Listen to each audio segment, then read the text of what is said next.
Ok, vamos começar então. Os seminários são 4 seminários que nós teremos a respeito da matéria Evangelhos, né? Como nós falamos aqui, na plataforma tem 30 aulas para serem assistidas em ordem cronológica dos Evangelhos, tá? A ordem que os fatos aconteceram, numa ordem ali cronológica mesmo. Antes de entrar no estudo propriamente dito dos textos, o que acontece? Então nós já comentamos algumas coisas, tem coisas que a gente vai comentar em várias matérias, porque elas pertencem a várias matérias. Tem coisas que nós vamos comentar somente na matéria, ou, por exemplo, nós já falamos na matéria de introdução bíblica, a questão dos evangelhos. Então você imagina o seguinte, você andou 2 anos ou 3 anos, dependendo do discípulo que você foi, com Jesus, lado a lado com Jesus. E lado a lado com Jesus, você viu os milagres feitos, você viu os ensinos que foram dados, você presenciou tudo aquilo que aconteceu no ministério de Jesus, porque os discípulos, falando dos 12, eles acordavam e dormiam com o mestre, né? O mestre só se retirava de vez em quando para que ele tivesse um tempo sozinho para orar, para ficar ali em comunhão, ele e o Pai. Mas ele procurava sempre levar os discípulos para que os discípulos aprendessem a ter comunhão com o Pai, através daquilo que ele fazia. Então você imagina, você passando 24 horas por dia com Jesus, e você ouve Jesus falar num determinado momento que não passaria essa geração antes que tudo se cumprisse. Então ele fala uma série de acontecimentos que nós vamos ter, né? Ali em Mateus capítulo 24, ele fala das coisas que irão acontecer na vinda dele, fala textos escatológicos ali. E de repente ele fala, e não passará esta geração antes que isso aconteça. Só que para o judeu, tradicionalmente uma geração são 40 anos. Sempre foram 40 anos, principalmente porque ali no deserto, foram 40 anos que eles tiveram no deserto para que uma geração toda fosse purificada, né? Para que morressem todos os homens de 21 anos para cima, e uma nova geração pudesse surgir, esses homens de 21 anos para cima, né? Até um momento da sua idade em que eles ainda pudessem pegar em armas, esses homens eram a nação de Israel que fazia a nação ser impulsionada, né? Havia os líderes e havia os homens impulsionando a nação, tá? Contando com eles, e é claro, as mulheres, as crianças, né, a família toda ali agregada. Mas esses homens eram o núcleo da sociedade judaica. E foi purificada uma nação durante 40 anos no deserto. Não foram 39, tá? Mas 40 anos no deserto. Então, para o judeu, ou biblicamente falando, nós temos sim uma geração sendo 40 anos. Só que isso nós estamos falando nas dispensações antigas. E lembrando, o que é uma dispensação, né? Nós vamos ver essa questão detalhada no Pentateuco, mas uma dispensação é um período de tempo em que Deus se relaciona com o homem de uma forma específica. É desta forma o nosso relacionamento agora. Isso então é uma dispensação. Então no Éden era uma dispensação, era a dispensação da inocência. É dessa forma que eu me relaciono com vocês, Adão, Eva. E existe uma regra aqui, é só não comer do fruto daquela árvore. Acabou. A partir do momento que o homem peca, então você tem a dispensação da consciência. Tá? Então agora o meu relacionamento com vocês é esse. E vocês agora, conscientemente, vocês devem me buscar. E vocês já entenderam o sacrifício, porque eu sacrifiquei um animal para cobrir vocês. O sangue inocente teve que ser derramado para cobrir a vergonha de vocês diante de mim. Isso tudo a gente vai ver com detalhes do Pentateuco. Aí, depois da dispensação da inocência, nós temos a dispensação do governo humano. E na dispensação do governo humano, nós temos uma liderança humana dirigindo as pessoas. E isso fez com que elas se unissem para afrontar Deus. Aí nós passamos para a 4ª dispensação, que é a dispensação patriarcal. Na dispensação patriarcal, cada chefe de família levava a sua família a ter um relacionamento diante de Deus. Cada chefe tribal, né? Cada chefe de família, cada chefe tribal, E aí nós temos essa dispensação. Passando delas, com essa dispensação,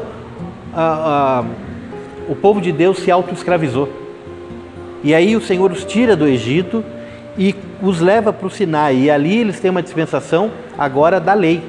Olha, então aqui as regras estão diante de vocês, para vocês como uma única nação me adorarem. É o regimento da terra que vocês irão herdar, a constituição da terra que vocês vão entrar ali, está aqui. Ele deu 10 mandamentos, esses 10 mandamentos divididos em 613 mandamentos, tá? E então esses mandamentos serão a constituição de vocês. E eles passam a viver por essa lei na quinta dispensação. Só que eles se tornaram legalistas, litúrgicos, frios. Então o Senhor vem. E quando o Senhor vem, Ele revela as dispensações todas, né? E a lei nele. E passa então de uma dispensação da lei para uma dispensação da graça, pelo poder do Espírito Santo. Nunca uma dispensação, ela anulou a anterior. Ela só aperfeiçoou a anterior e deu para o homem uma perspectiva nova. Nós estamos então nessa dispensação, que é a sexta dispensação, que é a dispensação da graça. E nós teremos no final dos tempos um momento em que Satanás será aprisionado, a igreja estará reinando com o Senhor sobre a terra durante 1000 anos. E o milênio será a sétima dispensação. A forma de relacionamento ainda nesta terra. E, passados tudo isso, nós iremos morar eternamente com o Senhor naquilo que Ele tiver preparado para nós. Então, as dispensações mostram essa forma de relacionamento. Só que na dispensação da graça, você quebra esses 40 anos. Nós vamos ver aqui, por exemplo, que Jesus fala assim, olha, para o ladrão da cruz, hoje mesmo estarás comigo no paraíso.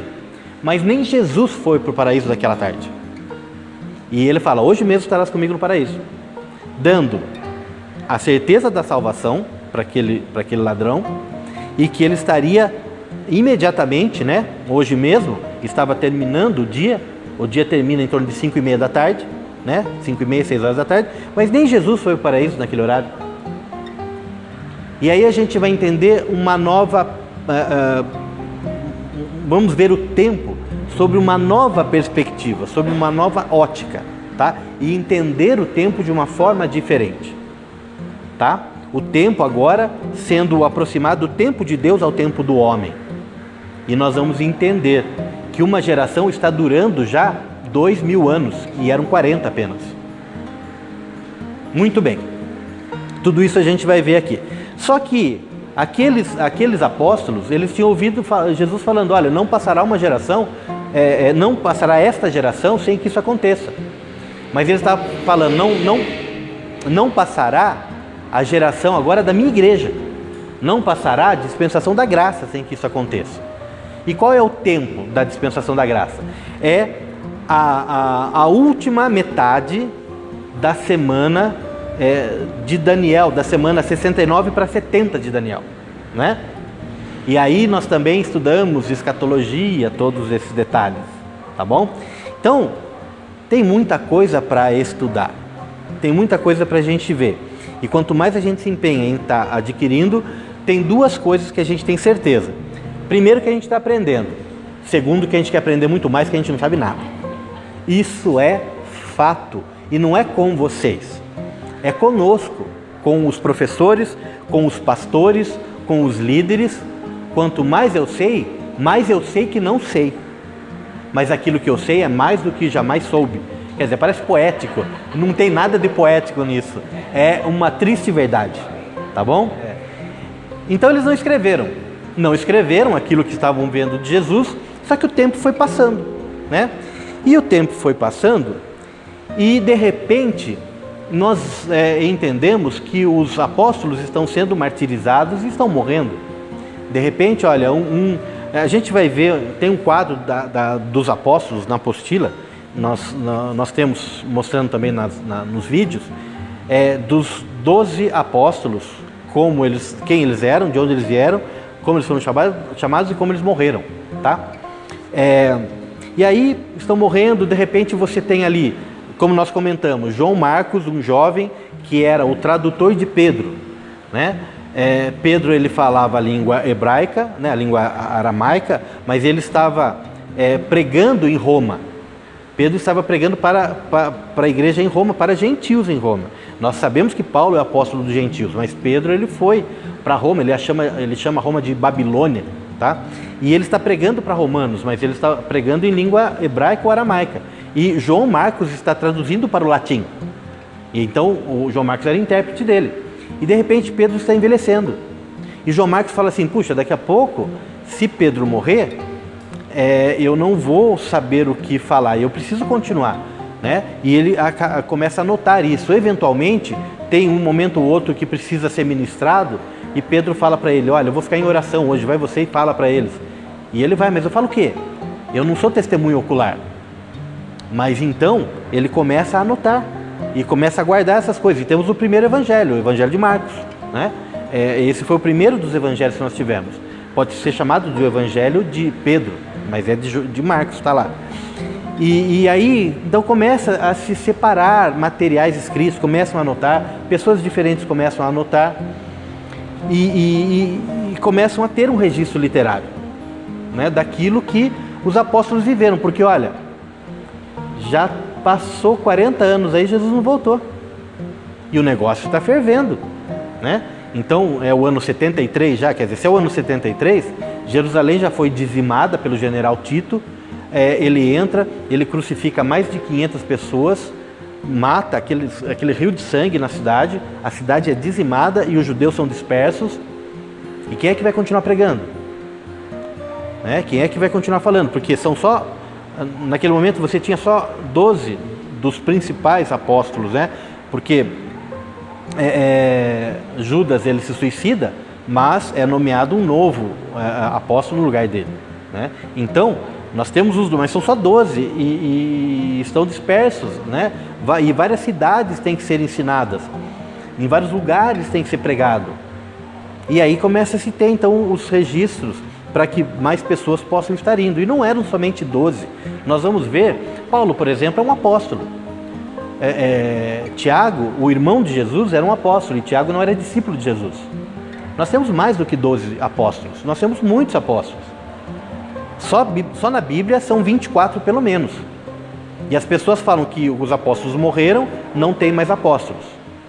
Mas a gente fala de uma maneira muito tranquila assim, não, mas o livro de Atos dos Apóstolos ainda não foi acabado. Nós estamos escrevendo, como nós falamos na semana passada. Se nós estamos escrevendo, então hoje existem Atos dos Apóstolos. Então tem que ter outros ministérios, inclusive o de apóstolo. E tem. Mas existem pessoas que relutam e falam que não existe apóstolo, que não existe mulher pregadora, e rebatem isso, dizendo não. E não aceitam essa interação. Ora, o próprio John Wesley, né, seu xará, quando ele começou um movimento missionário, a igreja falou para ele, não existe missionário, mas existia nos tempos de Jesus. E era um ministério no tempo de Paulo. Paulo falou que tinha evangelistas naquela época. Hoje não tem, morreu o último evangelista, não tem mais. Aí ele teve que relutar para fazer um movimento evangelístico que a igreja apoiasse. Então a igreja também na Idade das Trevas ficou cauterizada, que é a Idade Média, né? Ela ficou cauterizada. Então nós temos todo um estudo também da história da igreja na Idade Média, tá? Tem muita coisa para a gente ver. Mas voltando aqui no nosso foco então, o que acontece aqui? João, no capítulo 20, versículo 31, ele diz o porquê que se escreveu. Ele nos diz aqui, ele fala duas coisas-chave. A primeira é que o porquê que eles resolveram começar a escrever. E fala assim, no 20, 31. Todas essas coisas têm sido escritas para que creiais que Jesus é o Cristo, o Filho de Deus, e para que crendo tenham vida em seu nome. Então, primeira coisa, o texto foi escrito para que vocês creiam que Jesus é o Messias prometido, ou ungido, o Cristo. Na matéria de cristologia, terminando essa matéria, teremos o Pentateuco, terminando o Pentateuco, cristologia. Cristologia é a matéria que defende a questão do Cristo, ou do Messias, ter vindo já e ele ter sido Jesus.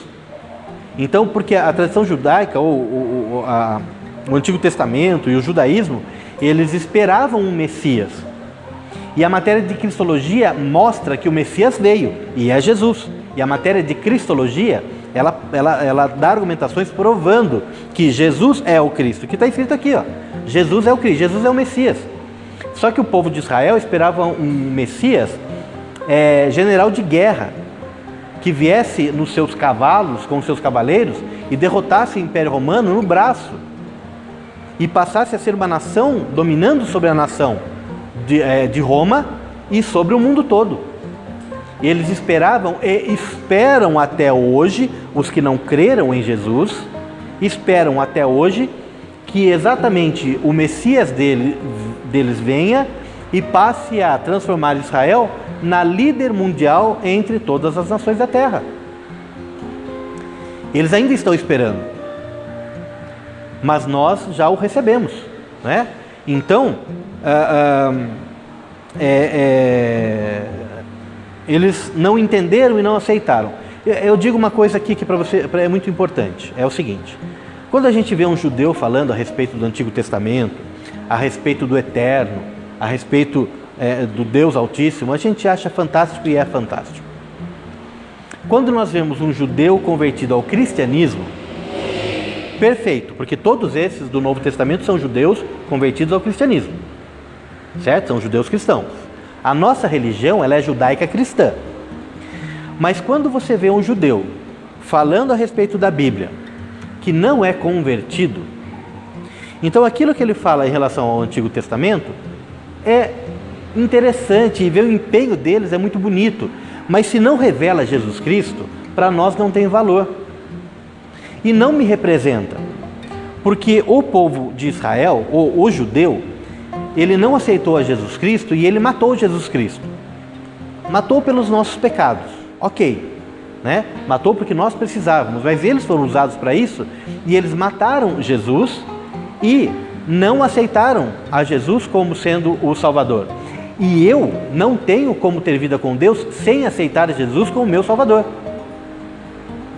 É uma diferença muito grande. Eu não tenho vida com Deus se eu não aceitei Jesus Cristo como meu Salvador.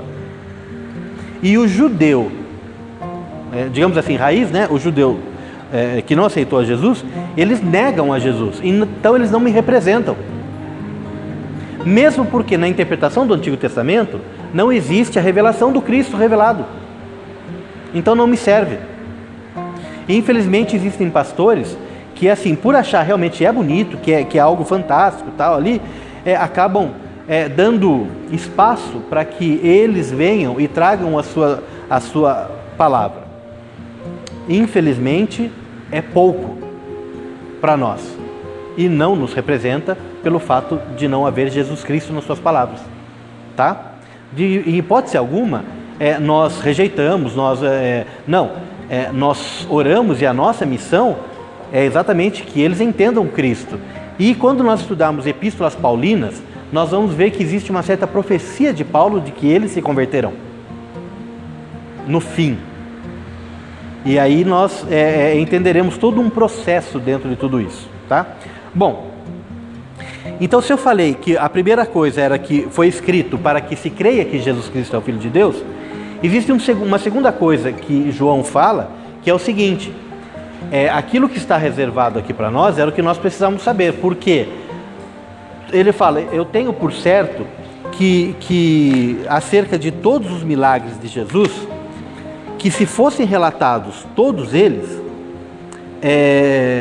tá no último versículo, João 21, 25, fala assim: e há também muitas outras coisas que fez Jesus, as quais, caso se escrevessem uma a uma, creio eu que nem no mundo inteiro caberiam os livros escritos. Então, se fosse escrito exatamente tudo o que Jesus fez, João fala, os livros todos não caberiam no mundo inteiro. Então aqui existe uma síntese do que ele fez, que para nós é fantástico, e é maravilhoso, e é isso que a gente precisa aprender. Mas ele fez muito mais do que tudo isso que está registrado. E é aqui que eu pego mais um gancho mais uma vez para falar, jamais nós podemos limitar o Senhor. Jamais nós podemos pegar Jesus e colocar ele numa caixinha, enquadrar, é isso aqui que ele fez. Jamais. Tá? Então, nós não sabemos as experiências fantásticas que esses homens tiveram com Jesus, além do que está relatado aqui. Mas se nós absorvermos o que está relatado aqui, nós já traremos para a nossa vida as experiências fantásticas e colocaremos ela em prática no nosso ministério. Então o que está aqui foi o que Deus separou para que nós pudéssemos ter relacionamento com Ele. Ok? Tudo bem? Ok. Passaram então a escrever. E nós temos 4 evangelhos. Nós falamos na matéria de bibliologia que quando o cânon do Novo Testamento foi empregado, existiam mais de 230 evangelhos para serem analisados, não escolhidos. E todos aqueles que passaram no cânon, eles deveriam estar aqui na Bíblia, e estão, e foram só 4. Então, 226 faltaram em alguma coisa, tá? Ou outros livros não falam deles, ou não se tem ali espiritualidade, não tem o Espírito Santo, ou nós não temos a revelação de Cristo, embora seja um evangelho, tá? Muito bem, o que ficou para nós são esses 4 evangelhos. E esses 4 evangelhos, primeiro, o termo evangelho, boas notícias, né? Então, os soldados, quando tinham que ir de um lugar para outro, levar a notícia da vitória numa guerra, alguma notícia boa, eles levavam evangelho, levavam as boas notícias. E é exatamente essa palavra, boas notícias ou boas novas, que foi utilizado para se descrever o que são esses 4 livros, né? Que não são exatamente uma biografia de Cristo. Ele contém um material ali biográfico, mas ele contém o ministério de Cristo, informações, né, e o ministério, mas não é uma biografia completa a respeito de Cristo. Tem lacunas ali que não estão preenchidas, né? E tem informações ali que também Jesus não revelou, que não era tempo de se revelar aquilo. Pouco tempo depois Paulo revela algumas coisas, mas ainda hoje nas nossas vidas nós temos revelações que hoje são trazidas a nós, que nem naquele tempo Jesus revelou às pessoas, ou pelo menos não está aqui relatado, tá? Muito bem. Então desses 4 evangelhos, nós temos 3 que são similares, são chamados sinóticos. O que é um evangelho sinótico? Boa parte do conteúdo de um deles está no outro, e eles se entrelaçam.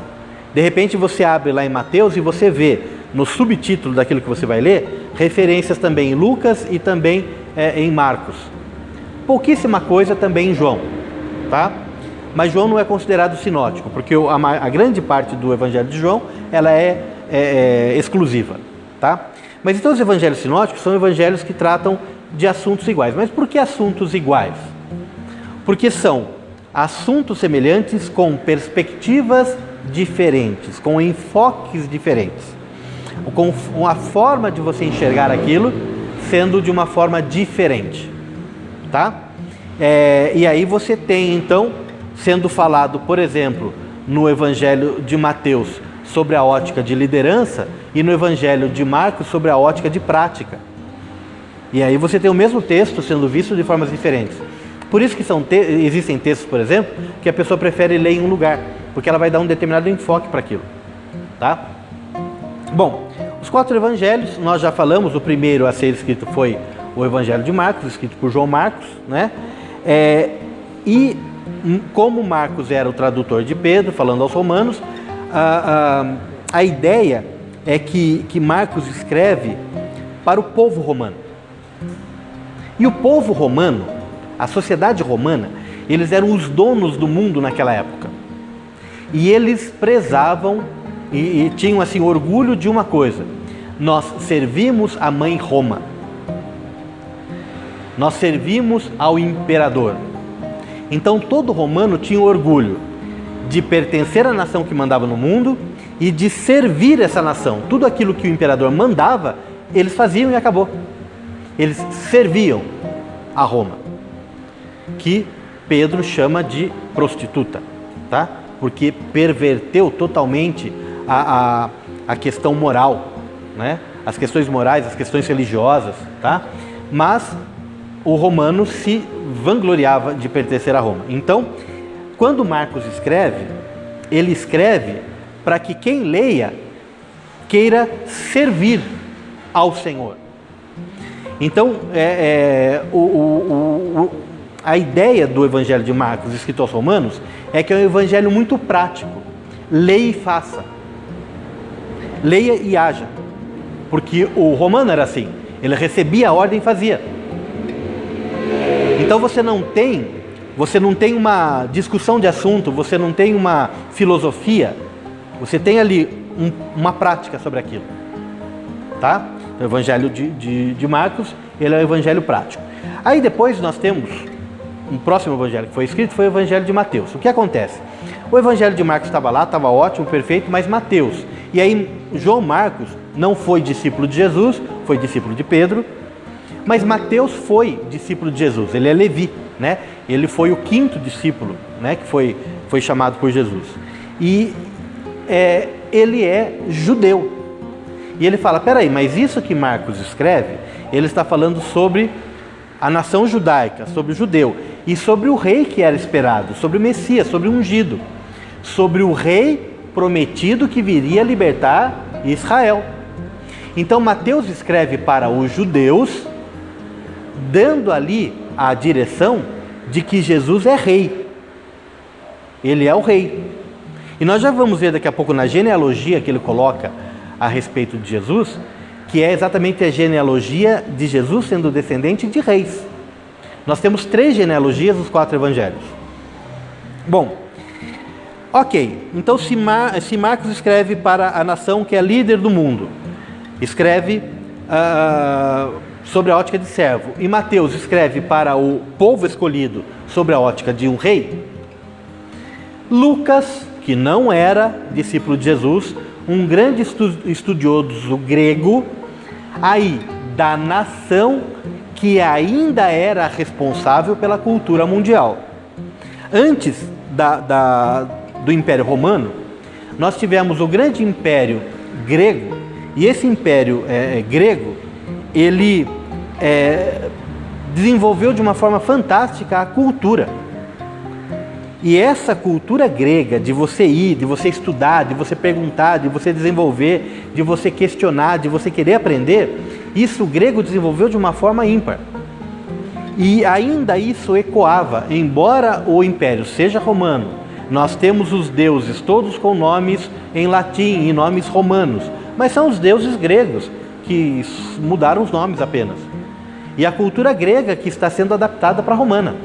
Aquilo que era a cultura forte ainda naquela época, ele se converte e ele faz um estudo detalhado. Quando ele escreve, a gente vai ver, ele fala assim, olha, eu fiz um estudo apurado das coisas que se sucederam para poder passar para vocês. E aí, Lucas, ele faz o mais completo dos evangelhos, e ele não era discípulo. Mas Lucas, ele consulta o Evangelho de Marcos, ele consulta os apóstolos todos que estavam ali, ele acompanha Paulo na prisão, e ele faz uma coisa que ninguém fez, ele entrevista a mãe de Jesus. Coisas que só tinha no coração de Maria. Ele pergunta para ela e ela revela para ele. E aí ele escreve o mais completo dos evangelhos, o Evangelho de Lucas, né? Os evangelhos levam os nomes dos seus autores, e eles são chamados de evangelistas, tá? Por escreverem os evangelhos, não por serem evangelistas, como hoje nós temos a ideia de evangelistas e missionários, tá? E por último, João, o discípulo amado, escreve. Mas João, ele não usa esses materiais. Ele usa uma experiência espiritual particular com o Senhor. E revela Jesus Cristo de uma forma particular. Só terminando o Evangelho de Lucas, me perdoem. Então Lucas escreve para os gregos, tá? Para quem que Lucas escreve? Lucas ele escreve para os gregos. E o grego, ele se vangloriava da cultura, então, do homem ser um homem perfeito. E ele escreve, então, revelando Jesus Cristo como sendo não um servo e não um rei, mas como sendo um homem perfeito, ou o Filho do Homem. Lucas revela Jesus Cristo como sendo o Filho do Homem. Essas informações todas estão na apostila e nas aulas com os slides, tá? Mas é legal anotar para fixar. E João, só que João, quando ele escreve sob uma ótica espiritual. A ótica espiritual não tem idioma, não tem nação, não tem limite sendo colocado. João escreve para a igreja de todos os tempos, revelando Jesus Cristo não como rei, não como servo, não como filho do homem, mas como sendo o filho de Deus. Então, João escreve às igrejas sobre o Filho de Deus. Ok? Então, nisso nós temos 4 diferenciações aqui em relação aos evangelhos que falam, né, na nossa mente o mesmo assunto, mas são óticas diferentes, direcionamentos diferentes, motivações diferentes. Ok? E de forma alguma eles se repetem, os evangelhos se completam. Ok? Se completam. Eu falei para vocês que os evangelhos eles trazem ali três genealogias, né? Genealogia é exatamente, são os antecedentes familiares, no caso de Jesus. Então nós temos uma genealogia que é, obrigado, Deus abençoe, a genealogia que eu falei no livro de Mateus. Na nossa Bíblia a ordem não é Marcos, Mateus, Lucas e João, é Mateus, Marcos, Lucas e João, né? Na nossa Bíblia. Nós temos em Mateus uma genealogia real. Se você pegar ali Mateus, capítulo 1, versículos de 1 a 17, nós vamos ver uma genealogia e vai traçar uma genealogia que vem desde Abraão, tá? Passando por Davi, chegando através de Maria em Jesus. Então esse também é um dos motivos pelo qual ridicularizam Jesus chamando-o de rei, né? O rei dos judeus. Mas o motivo maior é exatamente porque ele é o declarado Messias, o rei que haveria de vir, né?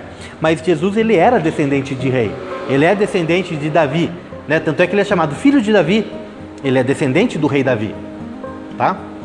Então Jesus tem uma descendência real no evangelho que fala sobre ele ser rei. No evangelho de Lucas, nós temos já uma genealogia humana de Jesus. Jesus, homem, filho de homens. E traça a genealogia de Jesus desde o Éden, desde Adão e Eva. Então, vão retroagindo a descendência humana de Jesus, né? Passam por Davi, voltam, né? Passam ali por Abraão, voltam, eles entram em Adão e Eva. Então, Jesus Cristo, homem. E ele era homem, ele era 100% homem, o Filho de Deus que se esvaziou da sua divindade, né, que a anulou, que a sufocou, que a deixou guardada e se manifestou como sendo 100% homem, aquele que era 100% Deus. Mas ele só se manifestou aqui 100% como 100% homem, enquanto ele esteve na face dessa terra. Ele não usou em nenhum momento divindade, que ele poderia, mas ele não usou. Sempre o que fluiu dele de divindade veio do Pai através do Espírito, para nos ensinar que para nós também, aquilo que flui de nós em relação à divindade, vem do Pai através do Espírito. Porque ele falou, aquele que crê em mim fará as obras que eu faço e obras maiores que essa fará, porque eu irei para o Pai. E ele tinha que dar um modelo. Se fluísse poder dele como sendo Deus, ele teria primeiro mentido, segundo nos enganado. Porque como é que vai fluir poder de mim? Se ele, quando fez o milagre, fluiu o poder dele, eu não tenho. Então ele se anula para me mostrar, ó, vem do Pai. Tudo vem do Pai. Lá em João, capítulo 10, se eu não me engano, 10, 14, agora me foge, a gente vai passar por isso. Ele fala para Filipe, ele fala, ou capítulo 11, não sei, fala, Filipe, as obras que eu faço, né, não sou eu que faço, é o Pai que está em mim que faz. Então, o Senhor ele veio nos mostrar como fazer, porque ele voltou para o Pai. E nós, como é que emana poder de nós? né? Você vai orar por alguém e a pessoa é curada. É o Espírito Santo, é claro, através da nossa vida ali que tem que ser usada. Mas é poder de Deus fluindo pelo Espírito Santo através das nossas vidas. De forma alguma o poder é nosso, mas ele vem e acontece. Nós somos o canal e Cristo veio ser um canal. Aliás, o único milagre, o único milagre verdadeiramente que emanou dele que ele fez foi o se entregar para ser moído por nós e não abrir a boca. E morrer numa cruz por nós sem abrir a boca. Esse não foi o Pai agindo nele, nem o Espírito Santo. Foi ele, em obediência ao Pai, né? Bom, mas voltando, então Lucas traça uma genealogia humana de Jesus, tá? Lá no capítulo 3, versículos do 23 ao 38. Mas João, no capítulo 1, a partir do versículo 1, traz a genealogia divina de Jesus. E no princípio era o Verbo, e o Verbo estava com Deus, e o Verbo era Deus.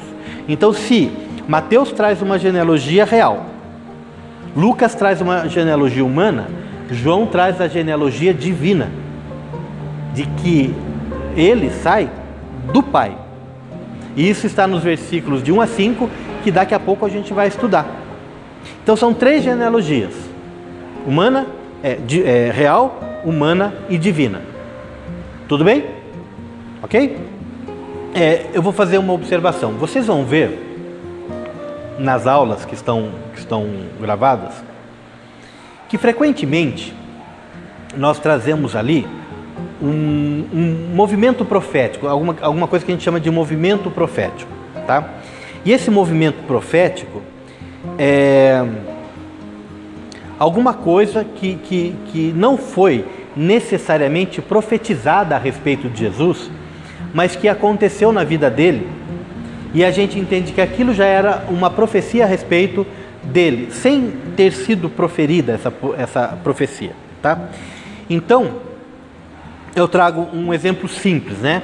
Eu falo ali, olha, se você pega no Pentateuco Jacó, ele gerou 12 filhos.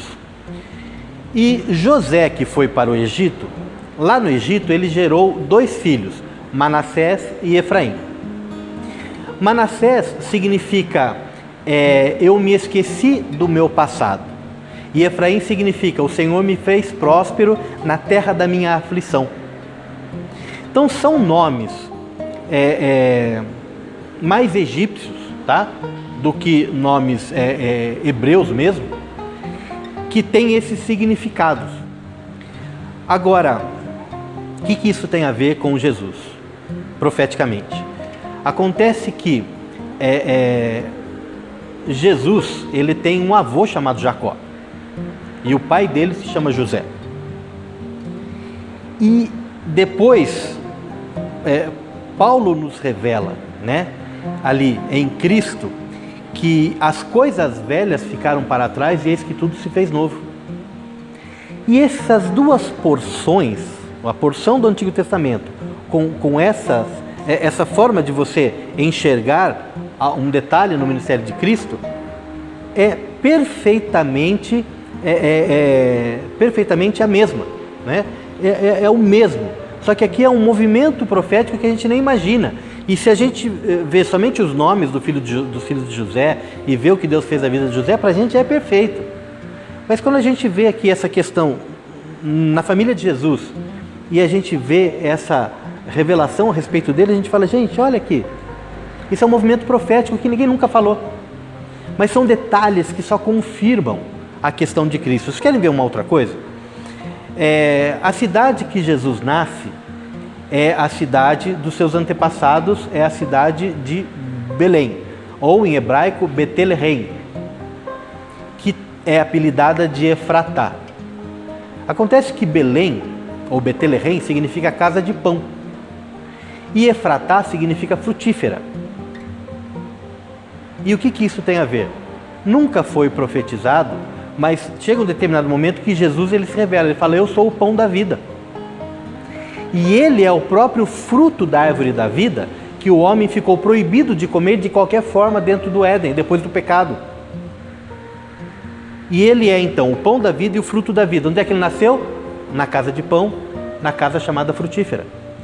Isso são movimentos proféticos que só confirmam a questão de Jesus, do Cristo, do Filho de Deus, mas que nunca foi profetizado, né? É claro, existe uma profecia antiga dizendo: e tu, Belém Efratá, de forma alguma serás a menor, és a menor dentre as cidades, ou dentre as nações, ou o que quer que seja. Ali falando a respeito do nascimento do Messias, mas nunca revelando no nome aquilo que é a característica do Senhor, né? Casa de pão e frutífera, com o pão da vida e o fruto da árvore da vida, né? Então, é assim, sempre que você for pensar nas coisas que são escritas na Bíblia, saibam que existe algo por trás disso, ainda a ser revelado ou ainda a ser descoberto. Porque nada, absolutamente nada na Bíblia, por mais insignificante que você ache que seja, nada deixa de ser sentido. Nada deixa de ter sentido. Quando você pega, por exemplo, o texto bíblico que fala: fulano, filho de tal, da tribo de tal, gerou tal, gerou tal e gerou tal. E esse gerou tal... Viu? Se você pegar o que significam os nomes dessas pessoas e começar a montar pelos significados o que está acontecendo, você fica pasmo. Como nós vamos ver no Pentateuco, a disposição das 12 tribos em volta do tabernáculo, e as 12 tribos levam os nomes de 10 filhos de Jacó, 10 filhos de Israel, mais Manassés e Efraim, porque a tribo de Levi não se coloca como tribo na disposição, mas sim é uma tribo sacerdotal, né? Mas não na disposição ao lado, e José, na verdade, são duas, Manassés e Efraim. Mas quando você pega a revelação dos nomes deles, na disposição que está, Deus fala com aquele povo. É fantástico.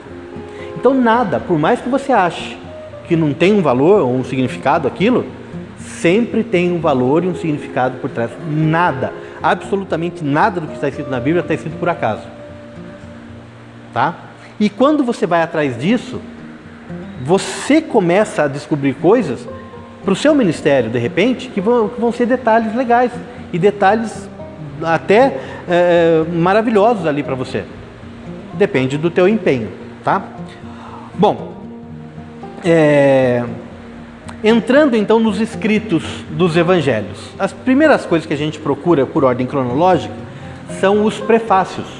E um prefácio é alguém escrevendo, dizendo por que está escrevendo, né?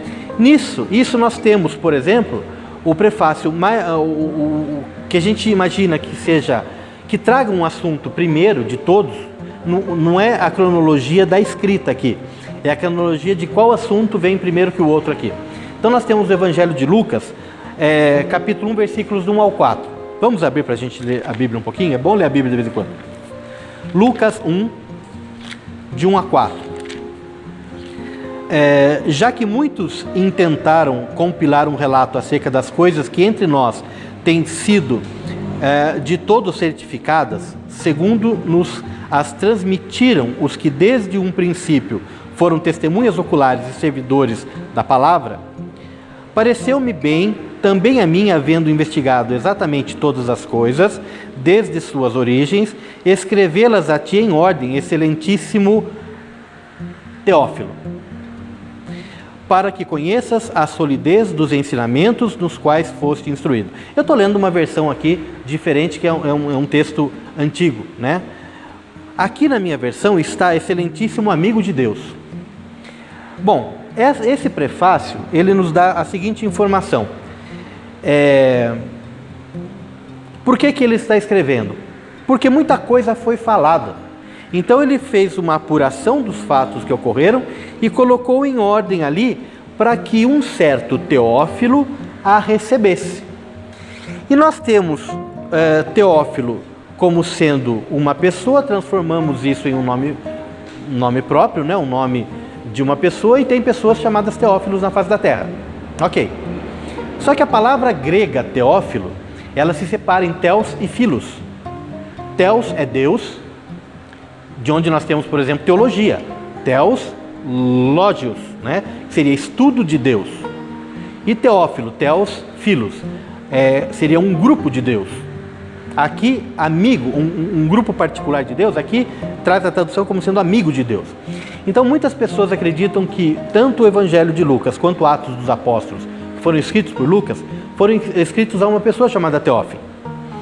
E talvez isso tenha sido colocado dessa forma para fugir das perseguições e das pessoas que tentavam impedir o Evangelho de ser propagado. Mas uma melhor tradução para Teófilo é um grupo separado de Deus. Agora, ele poderia usar, como ele está falando em grego, claro, ele poderia falar eclésia. Eclésia é exatamente igreja, é um grupo de Deus, um grupo separado de Deus, né? Mas, se ele usa eclésia, ele também evidencia aqueles que estão separados, estudando ali a palavra de Deus, reunidos como povo de Deus. Então, quando ele usa amigo de Deus ou grupo de Deus, é como se ele estivesse mandando para a cultura grega para que pessoas estudiosas pudessem estar estudando mais um assunto. E aí, você tira aquela conotação de que isso seria um material impedido. Olha, vamos queimar esse material porque fala da seita dos judeus do caminho. E a seita dos judeus do caminho é uma seita que está atrapalhando a nossa vida, né? Posteriormente chamada de cristianismo. Então, ele usa Teófilo. E Teófilo teria muito mais a ver como sendo um grupo separado para estudar a respeito das coisas de Deus, do que propriamente uma única pessoa recebendo. Bom, seja como for, esse material que Lucas separou é fantástico. E o que ele empreendeu para separar esse material foi algo diferenciado, consultando ali detalhes, como nós falamos, que outros não consultaram, tá? Bom, então esse foi o prefácio mais antigo. Temos também todo o prefácio do Evangelho de João. Aí, vamos abrir em João capítulo 1. E aí são os 18 primeiros versículos. No princípio, ou em princípio, porque nós vamos ver quando estudarmos o Pentateuco também, que não é empregado no princípio, mas no original é em princípio. E em princípio não define exatamente um momento. Se define um movimento, mas não um momento, tá? Por causa do tempo da eternidade, que ela não tem um ponto inicial, ela tem um movimento inicial, tá? Então, em princípio, era o verbo ou era a palavra, tá? Na minha aqui era o logos.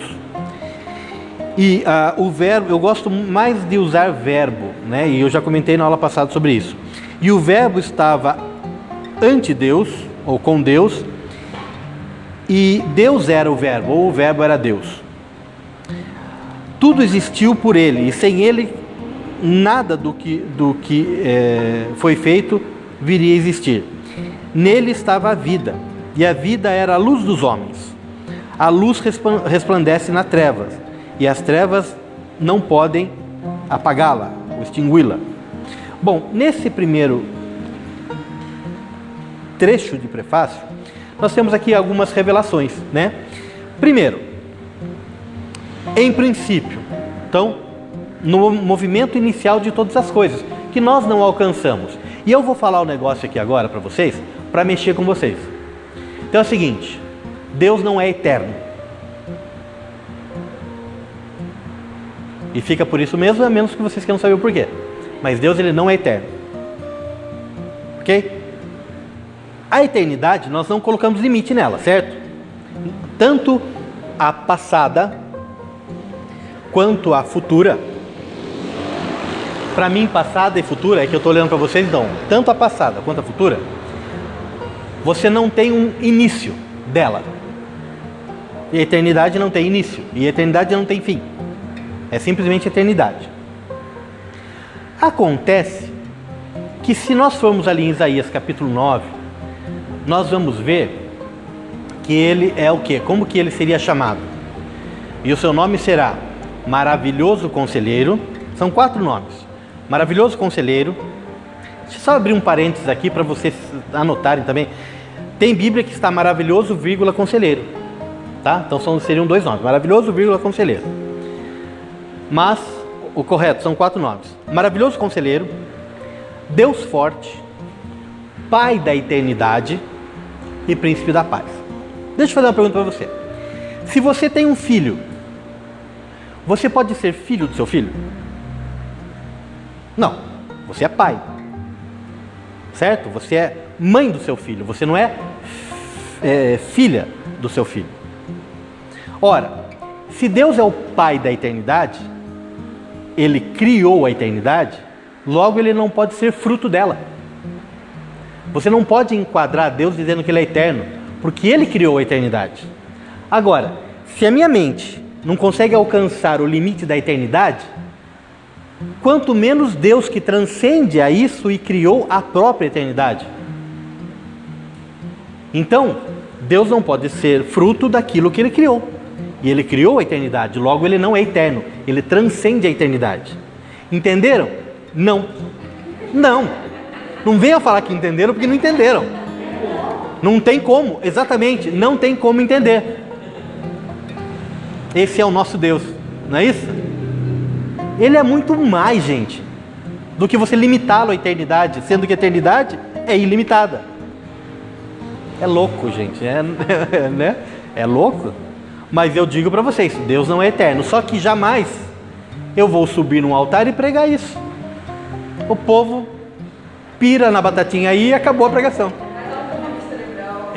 Eu não posso entrar numa sala de aula para as crianças e falar, criançada, é o seguinte, Deus não é eterno. Não, primeiro que é o seguinte, né? Quem perguntou se Ele é eterno, o que é eterno, né? Né? Não tem nada a ver.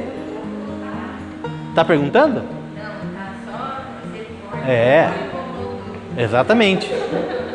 Eu vi aqui, ó. Não é para confundir a sua cabeça, é para você entender que o nosso Deus é ilimitado. Então é assim, para nós, no curso de teologia, Deus não é eterno, Ele transcende a eternidade. É muito maior do que eu imagino. Tudo bem até aqui? Voltamos? Todos voltamos? Ok. Então, no prefácio do Evangelho de João, a gente falou que Deus não é eterno, né? Mas ele fala ali que Ele estava no princípio com Deus e Ele era Deus, esse verbo. E por que eu gosto de usar verbo ao invés de palavra, né? Comentei na aula passada. Palavra é uma palavra ali, talvez com uma certa autoridade, é o logos, é uma palavra a respeito das coisas do Senhor, tal. Mas verbo é uma palavra de ação, de atitude. E Jesus Cristo, Ele veio pôr em prática de uma forma santa aquilo que a lei havia sido transformada em simples liturgia, ou ela tinha sido transformada em algo para você desenvolver um pensamento filosófico santo, né? Não.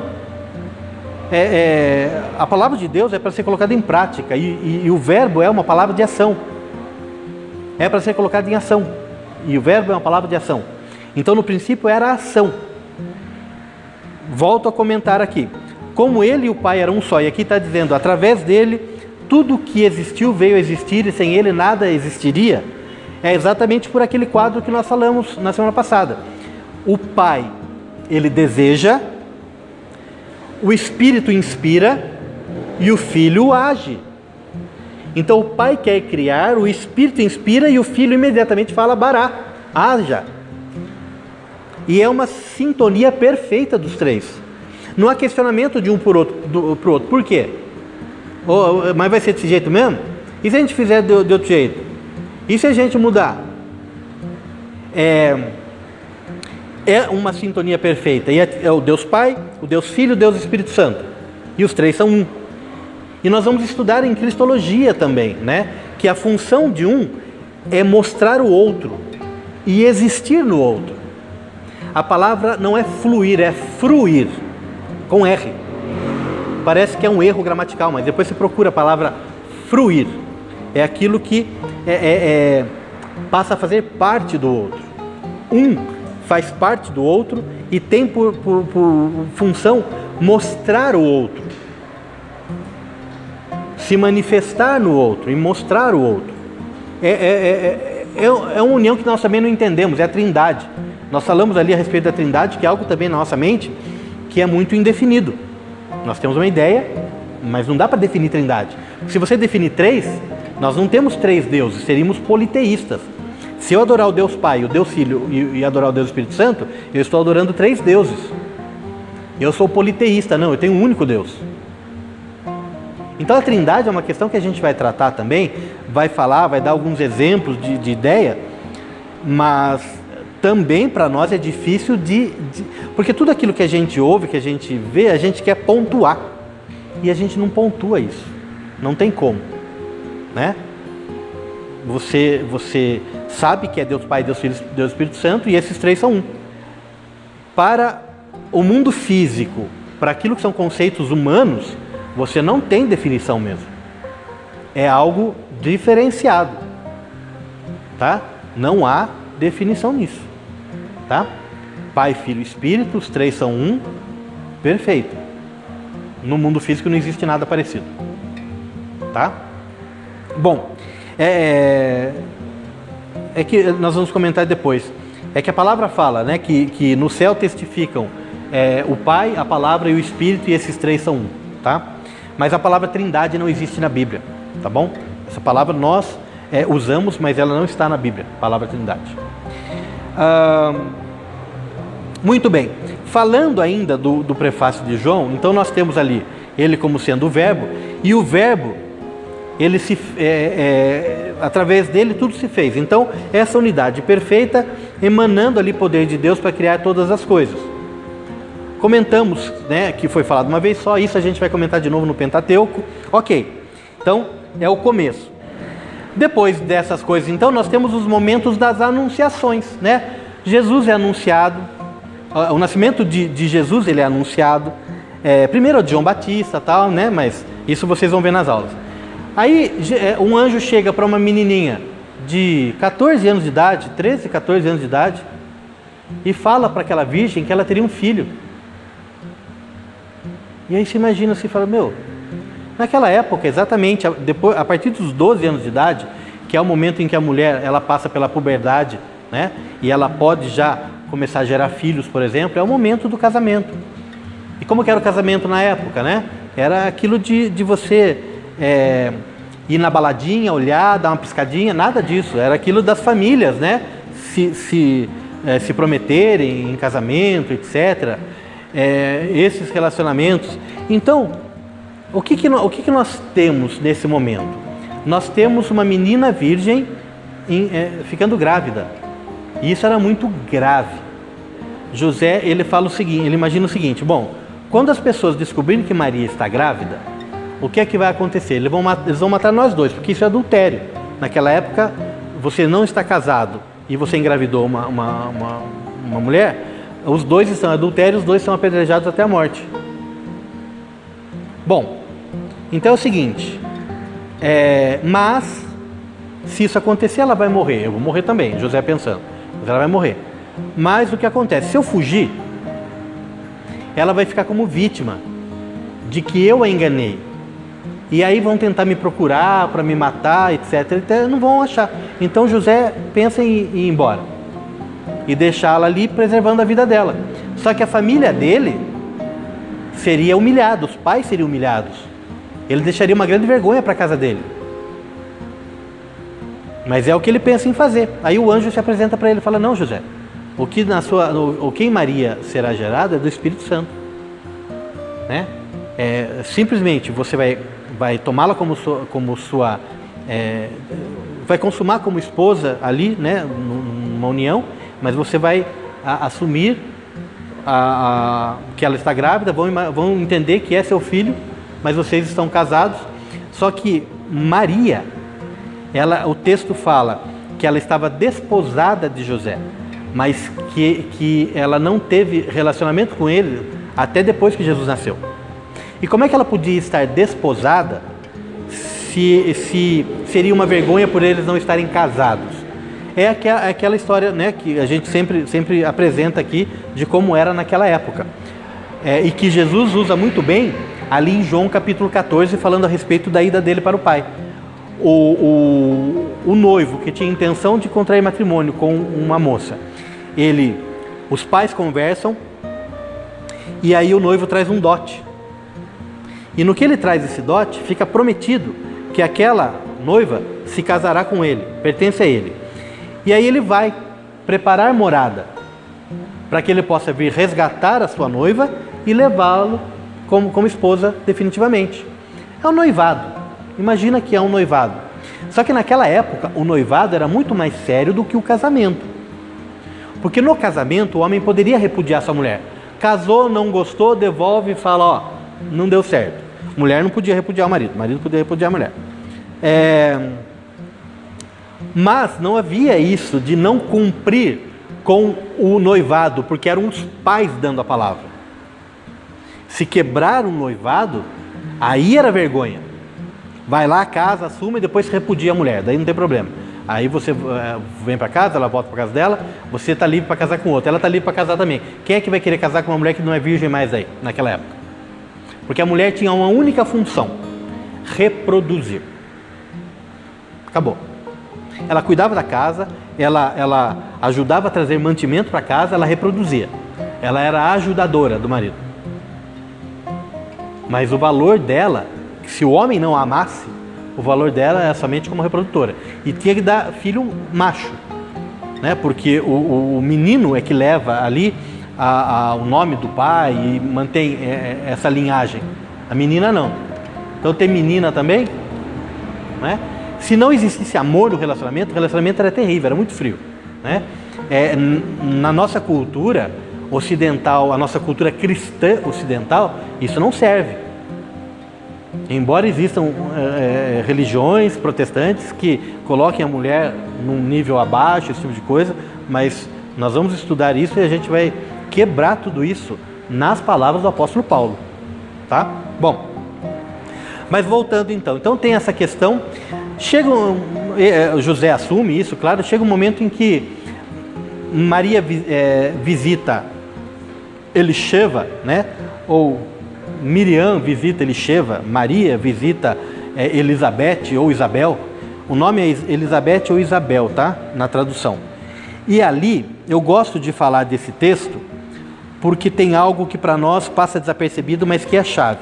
Então chega um momento que a menina grávida, que não sabe o que fazer, vai falar com a sua prima, né? Vai visitar a sua prima, ficar um tempo na casa da sua prima, para ter uma ideia, para ter ajuda.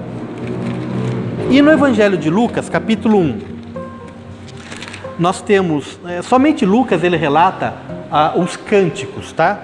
O Benedictus, o Magnificat, né? O Cântico dos Anjos. Os cânticos são relatados somente aqui. E tem o Magnificat, que é o cântico de Maria, tá? Que ele fala assim, Lucas capítulo 1, a partir do versículo 46. Olha que interessante. Então Maria disse: minha alma engrandece ao Senhor, meu espírito se alegra em Deus, o meu Salvador, porque olhou para a pequenez da sua serva ou a baixeza da sua escrava, pois eis que desde agora me chamarão bem-aventuradas todas as gerações. E continua o cântico.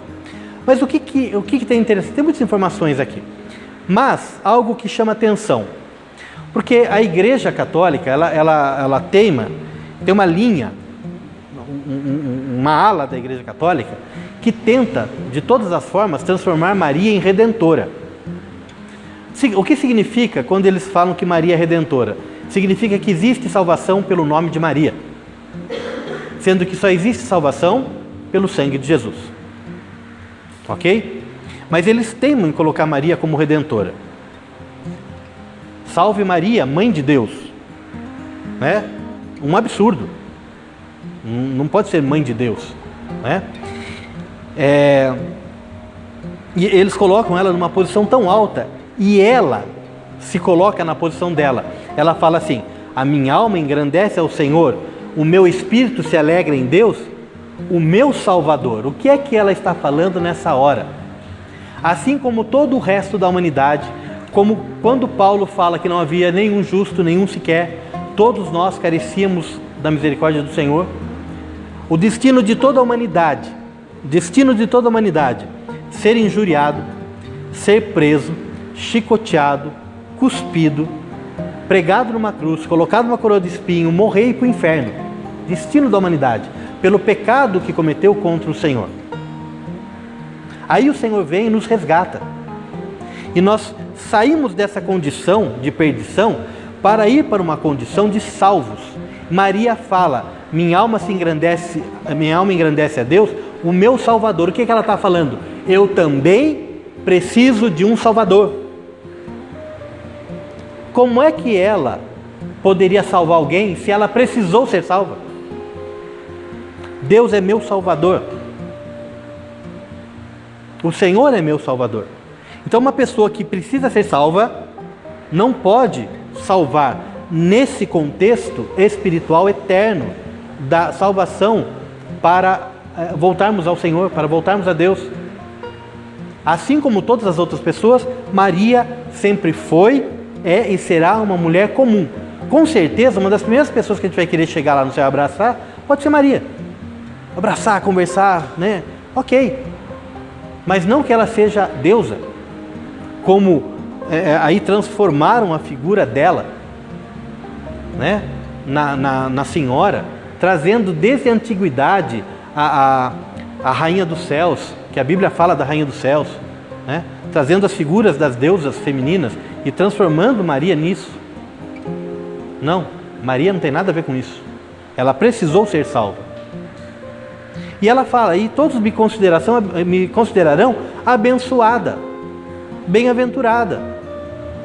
Assim como nas bem-aventuranças tem os bem-aventurados, aqueles que forem, o que está dizendo lá, assim como Jesus falou para Tomé, né, você creu porque viu, bem-aventurados aqueles que não viram e creram, bem-aventurados. Aí você pega a oração que fizeram a Maria, né, e ali parece que ela é exclusivamente uma pessoa separada por Deus, para ser adorada, para ser bem-aventurada numa conotação errada. Não há. O próprio Jesus falou, a própria Maria falou a respeito de Jesus, ouvi tudo que ele vos falar, né? Então ouça aquilo que Jesus está falando, ouça aquilo que ele está dizendo, e ele fala as questões de ele ser o caminho, a verdade e a vida. Ninguém vem ao Pai a não ser por mim, Jesus. E toda tentativa de transformar Maria numa redentora tem que ser quebrada. E todo ecumenismo com esse sentimento não pode existir. Nós não podemos compactuar com esse pensamento. Não significa que nós não podemos ter relacionamento com essas pessoas que vêm de um pensamento, de uma religião assim. Pelo contrário, a luz está aqui para resplandecer nas trevas. Temos que ter relacionamento, mas temos que manter a nossa mente sã, na sã doutrina, que Jesus Cristo é o único Redentor. Tudo bem? E aqui tem uma palavra-chave dela. Ela também foi salva. Então não é ela a salvadora. Ok.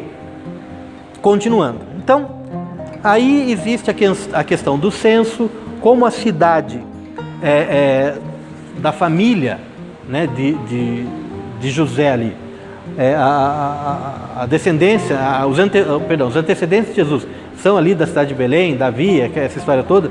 Eles vão lá para o censo. Jesus nasce numa manjedoura, porque não tinha lugar, porque José era uma pessoa que era bem de vida, não era pobre, tá? Ele tinha um ofício que custava caro e ele tinha recursos, tanto é que viajava direto.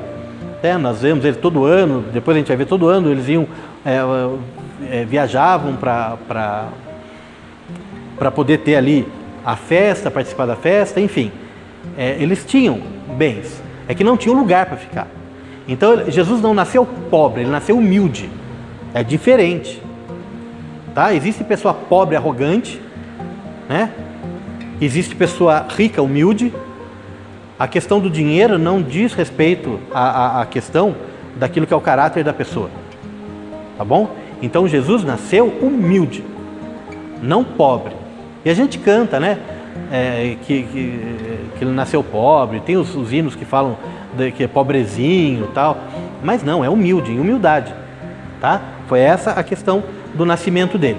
Ele nasce, aí passam 8 dias, tem a questão da circuncisão, passam 40 dias, tem a questão de ser apresentado no templo, como o rito judaico dizia, e Jesus passa por tudo isso. E depois desse tempo, depois de algum tempo, chegam aí uns magos na história. Então, voltando, quando Jesus nasce ali na manjedoura, ele está naquela manjedoura, os animais ali, até a respiração desses animais ajudam a aquecer aquele lugar, tá? E nós temos ali, quando a gente imagina um presépio, ou vê um presépio, a gente vê tudo isso. Aí, haviam pastores no campo, e os anjos aparecem, né, e cantam, e os pastores, então, que estavam no campo, também vão ali naquela manjedoura para ver Jesus, tá? Como os pastores estavam no campo, não era inverno. Se não era inverno, não era dezembro, porque a partir do final de outubro começa o inverno, ali no Oriente Médio, na região da Palestina, na região da Transjordânia, onde fica ali Israel, onde fica ali Jerusalém, Belém, todo aquelas pessoas. Então, nesse momento, não é dezembro, não é 25 de dezembro, né? É provavelmente ali o começo de outubro, mais ou menos entre os dias 9, 10 de outubro, talvez 12, e aí nós transformamos isso aqui no Brasil na data, né, de Maria, aí, né, mas da Senhora, enfim. Porque os pastores estavam no campo. Quando chega o final de outubro, começo de novembro, eles já se retiram, até abril mais ou menos, porque é inverno, não dá para ficar no campo. Então os pastores vão até a manjedoura.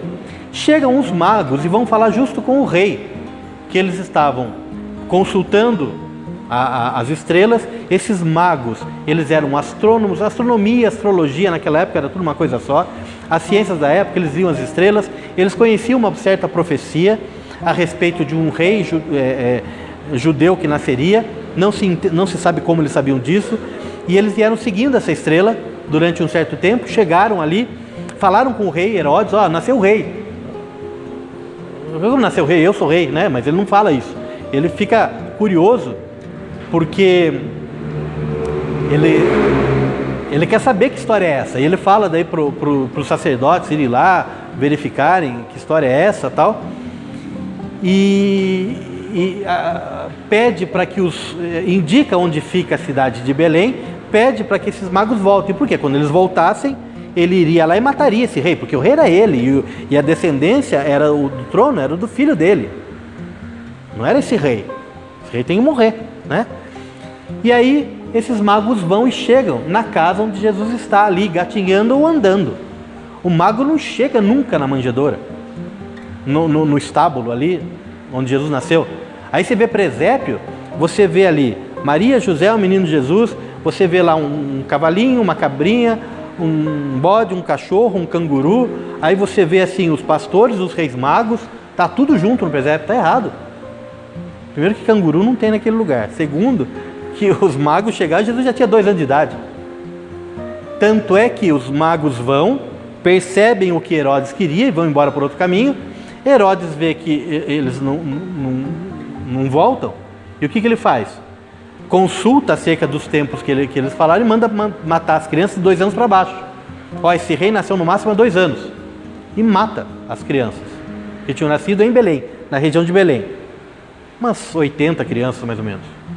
Matou ali naquela região, que era onde provavelmente Jesus estava, só que José é avisado em sonho antes e eles vão para o Egito, né? E ali aquelas crianças elas morrem, ao modelo da matança das crianças hebreias no Egito, né? Na história de Moisés. Há um modelo, né? Porque Moisés é uma tipificação ali daquilo que viria a ser o Messias também, né? Moisés é uma tipificação. Talvez uma cristofania, alguma coisa assim. Mas uma cristofania já é uma manifestação mesmo do Cristo. Bom, então esses magos filósofos chegam depois, tá? E vão embora, e aí acontece essa questão da matança das crianças. Bom, Esses magos, eles trazem incenso, ouro, incenso e mirra, né? Por quê? Porque eles entendem que é rei, que é divino, tá? E que é aquele que irá trazer a cura, porque o ouro indica realeza, o incenso significa uma questão de divindade e a mirra era usado para as feridas, para curar. Então eles trazem uma simbologia daquilo que era o ministério de Cristo, né? Um rei divino que veio curar a humanidade ou resgatá-la para o Senhor. Em tudo tem simbologia, né? Tem um significado. E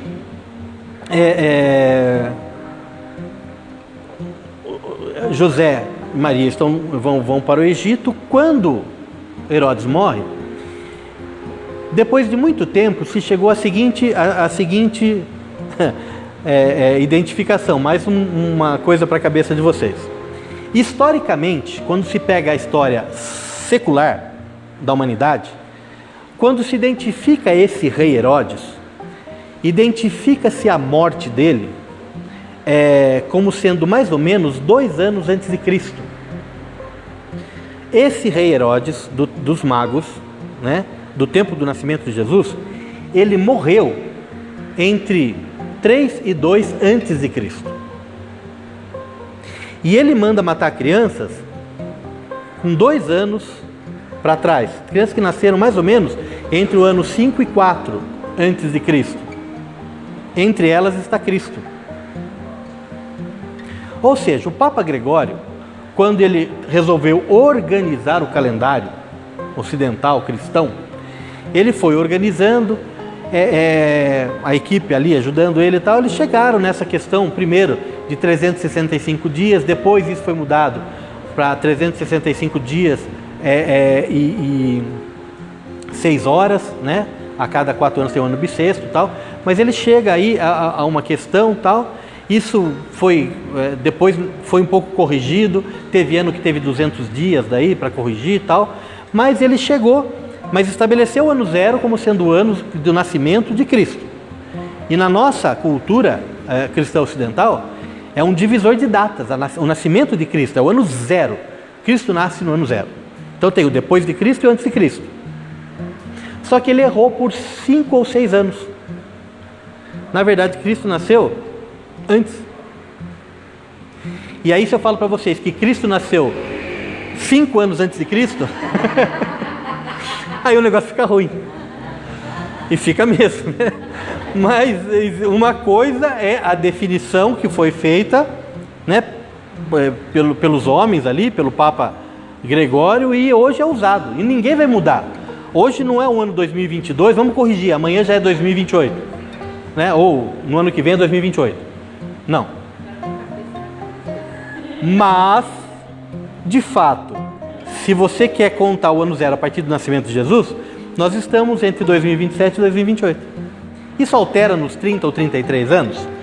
Não. O que acontece? Jesus, com 30 anos, inicia seu ministério e morre com 33 anos. Né? Morre, ressuscita com 33 anos. Ok. Só que não foi no ano 33, então. Né? Foi numa data que seria... isso. Seria uma data anterior aí, 2000, seria o ano 27, o ano 28, alguma coisa assim, né? Que é que ele nasceu. Mas interfere, se você quiser fazer estudo escatológico, estudar as semanas de Daniel, por exemplo.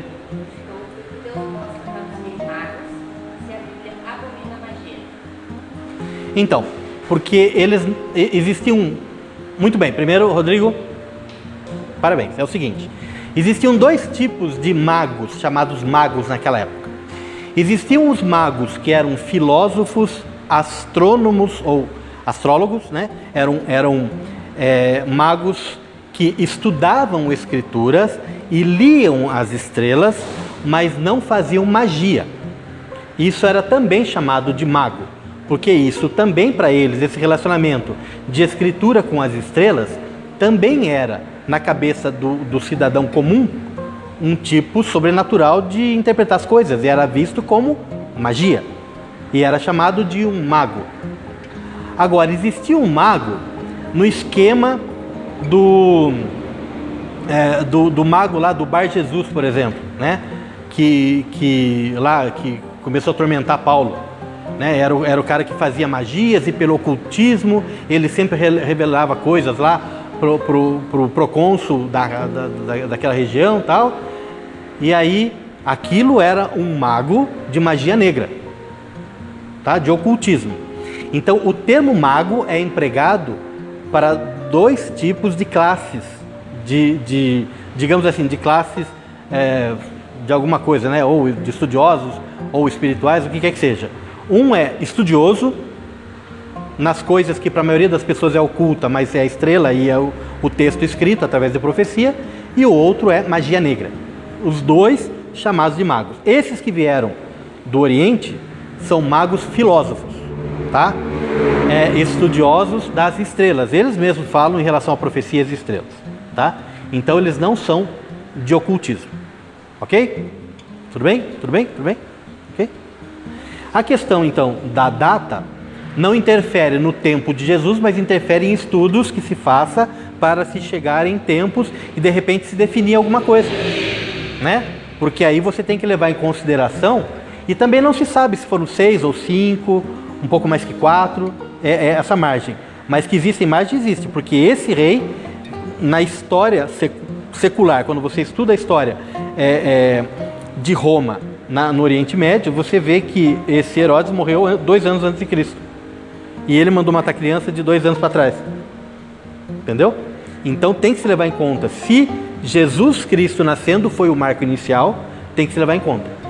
Aí muda cálculos que se fazem a respeito. Existe um forte relacionamento da cultura judaica com o deserto. Então Jesus precisou ir para o Egito para vir pelo deserto. Por quê? Porque o povo ficou no deserto 40 anos, tá? Depois que saiu do Egito, até entrar na Terra Prometida.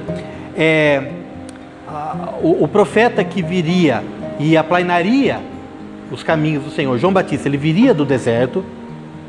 O Messias viria do deserto. Então, e a gente sempre fala, estou passando por um deserto, não é isso? A gente sempre comenta, né? Ah, é o deserto, o deserto. Então, isso a gente herdou dali. O deserto está muito ligado em relação à tradição judaica. Então, Jesus indo para lá e vindo, também assim, o Messias veio também pelo deserto. E quando ele se batizou, ele foi batizado, que não foi batismo, quero ver se dá para falar hoje, e ele foi e ficou lá no deserto e foi tentado pelo diabo. Ele foi no deserto e ele veio do deserto com o seu ministério pronto a acontecer. Então o deserto é muito importante dentro da cultura judaica, tá? Bom, voltam, ficam ali na região de Nazaré.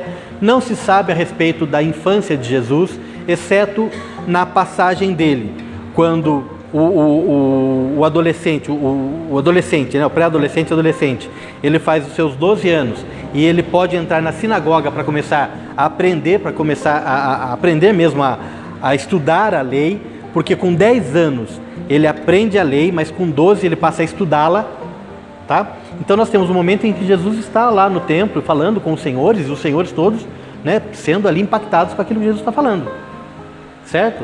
Mas nós só temos esse momento de Jesus, da sua infância, da sua adolescência. Depois já aparece ele com 30 anos. E aí, quando ele tem 30 anos, nós vemos então o primo dele, que havia nascido 6 meses antes, João, o Batista, batizando, aplanando os caminhos dele, né? Batizando ali. E de onde que João tira a ideia do batismo, né? Porque o batismo é aquilo da imersão na água. Nós temos a revelação de que você como o Senhor foi sepultado, você é submerso ali e se dá como morto para as coisas do mundo, e como ele ressuscitou, você sai da água, né? Você é imerso, né? E depois você sai das águas como um ressurreto para uma nova vida em Cristo.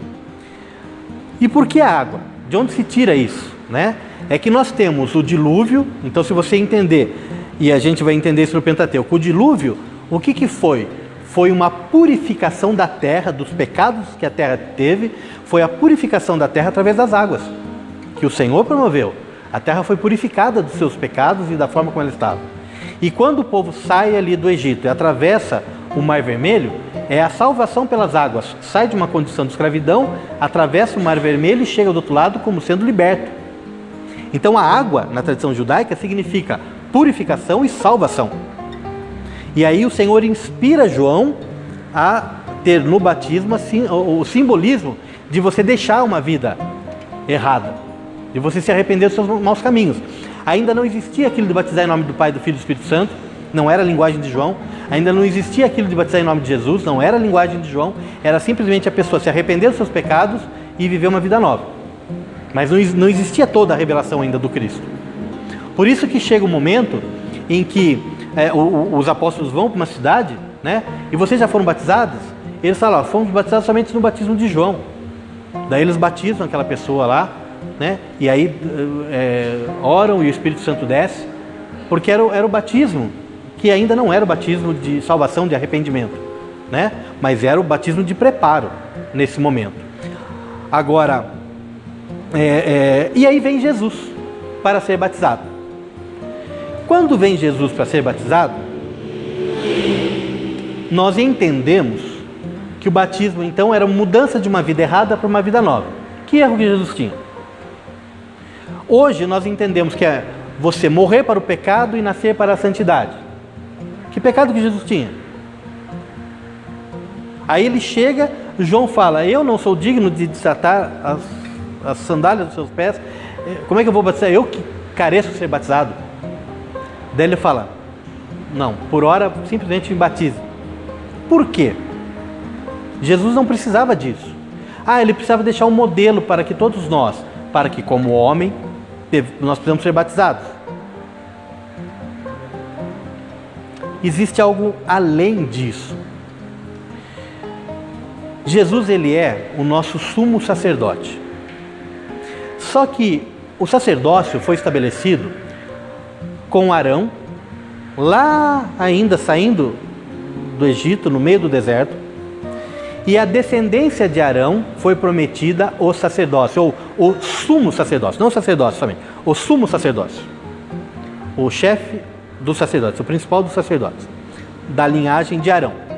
Quando chega na época de Samuel, onde Eli era o sacerdote, e tanto Eli quanto os filhos dele pecam e fazem coisas que desagradam ao Senhor, o Senhor fala assim, eu havia falado que da casa de Arão me serviriam os seus descendentes, mas agora longe de mim tal coisa, porque aqueles que me honram eu honrarei, mas aqueles que me desprezam serão desmerecidos.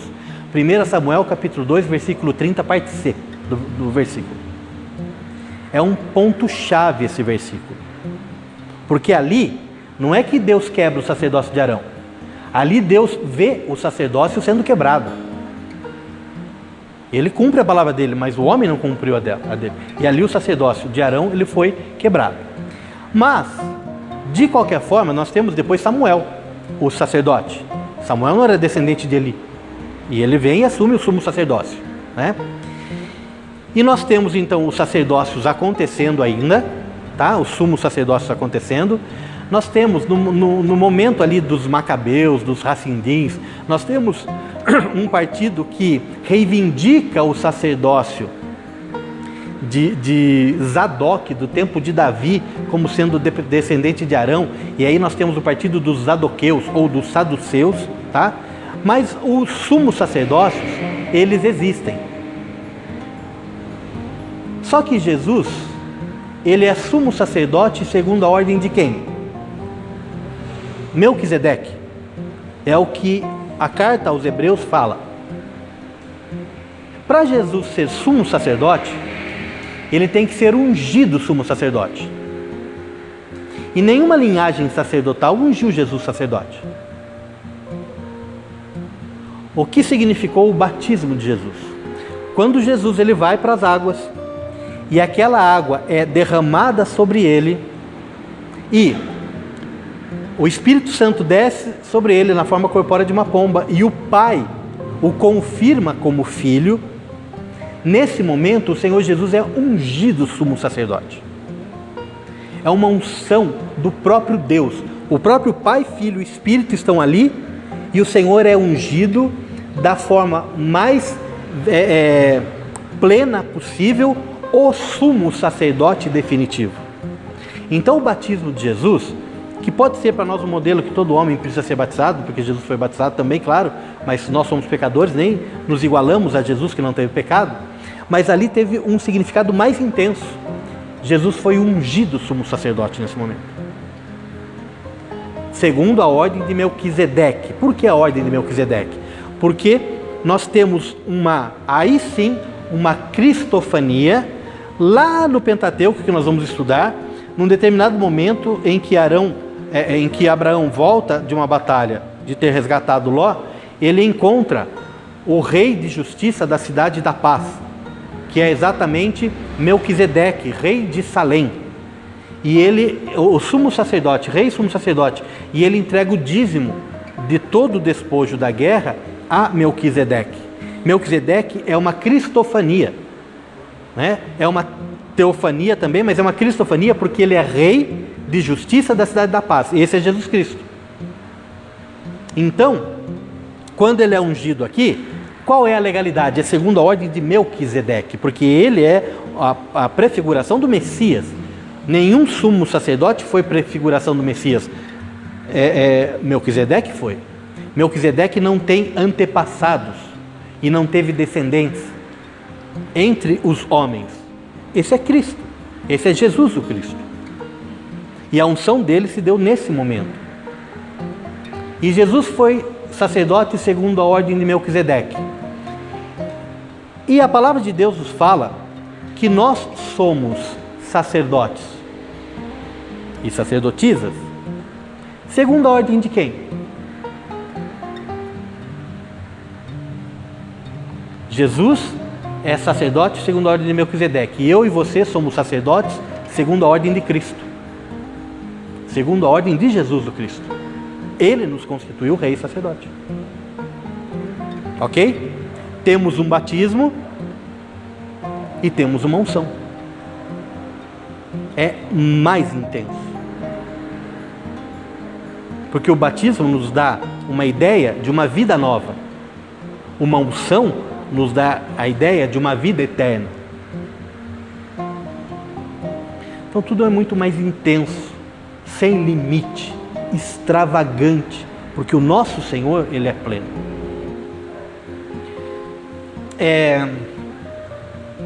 Apareceram evangelhos, porque tudo aquilo que se refere a Jesus é chamado evangelho. Então, a gente falou que eram 230 evangelhos, né? Existe evangelho que fala da meninice de Jesus, que fala que ele, num determinado momento, ele estava brincando e um passarinho caiu morto. Aí ele pegou o passarinho na mão, colocou assim e o passarinho saiu voando. Isso não tem nenhum sentido para alguém que ainda não está exercendo o ministério e fluindo o poder do Espírito Santo, de Deus através do Espírito Santo sobre o ministério dele. Porque aí estariam tratando ele como sendo um menino divino, rejeitado esse evangelho. Então existem o evangelho de Tiago, né? Porque Tiago era irmão de Jesus. E aí Tiago falaria da infância de Jesus. Não é aceito. Até hoje em dia, se você pega, de vez em quando aparece lá no History, um evangelho novo que surgiu. E eles trazem essas coisas. Mas não tem relatos da infância de Jesus.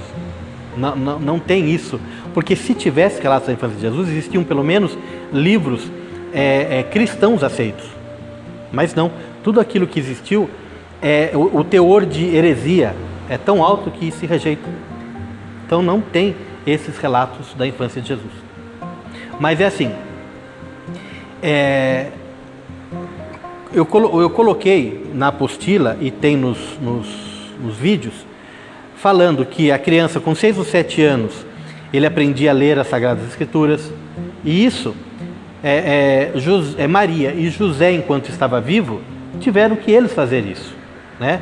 Com relação a Jesus. Jesus, ele não nasceu com toda a história eterna da criação, tudo na cabeça dele. Embora ele tenha sido o agente, foi ele que disse Bará. Quando ele nasce e ele é esvaziado da sua glória, ele nasce como um homem num corpo corruptível, sem saber aquilo que aconteceu no passado. Ele teve que ser ensinado.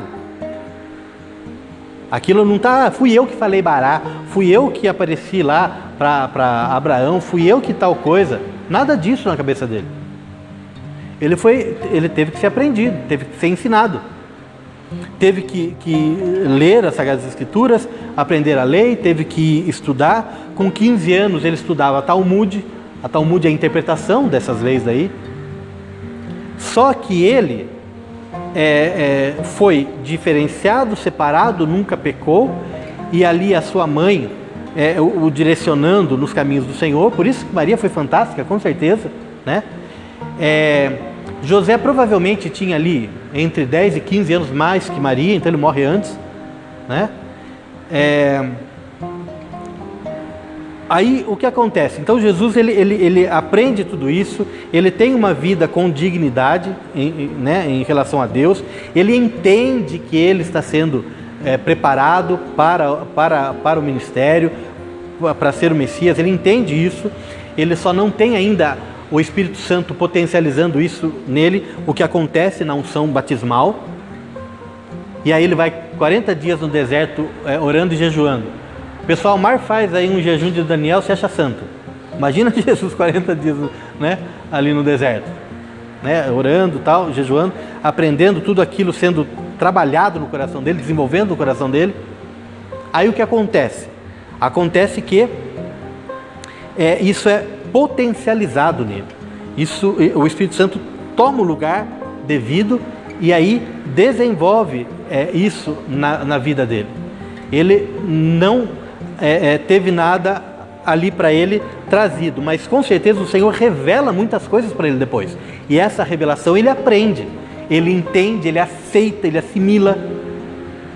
Tanto é que quando aparece ali no Monte da Transfiguração, aparece ali provavelmente, né, Moisés e Elias para ele tem relacionamento com Moisés e com Elias, ele já está entendendo tudo, ele já está plenamente envolvido com tudo isso, entendendo que tudo que ele estudou das Escrituras diziam respeito dele. Tanto é que ele fala, convinha que se cumprisse em mim tudo que estava relatado na lei, nos Escritos e nos profetas. Ele vai entender isso depois, mas não é que ele vai lembrar, ele nasce zerado. E isso é alimentado no coração dele. Um judeu tradicional estuda muito e você vê o judeu falando a respeito da lei, a respeito do texto, você fica assim, abismado, quanto mais Jesus. Então realmente foi ali e foi com desenvolvimento potencializado na vida dele. Ok? Mas ele precisou aprender também. Para mostrar que nós, num corpo corruptível como que era aquele que ele tinha, também tinha que aprender. Ele teve que aprender, nós temos que aprender. Ok? Mas ele fala, as mesmas obras que eu fiz, vocês farão, e farão maiores do que eu fiz, porque é o Espírito Santo fluindo. Então tudo aquilo que ele veio foi mostrar o que nós deveríamos fazer. Como nós deveríamos fazer. Estamos aqui estudando, né? Que alegria nossa ver transformação na vida das pessoas através do nosso ministério, das nossas palavras, do nosso testemunho. Transformação começou na nossa casa, né? E isso contagiando as pessoas. Que fantástico ver tudo isso. Orar por uma pessoa endemoniada, o demônio ir embora. Orar por uma pessoa enferma e ela ser curada. Viu? Nada disso está longe de cada um de nós. Isso tudo faz parte do pacote. Vida com Deus, na dependência de Deus. Isso tudo já está no pacote. Tá? É só, você já fez o download, é só você agora descompactar a pasta.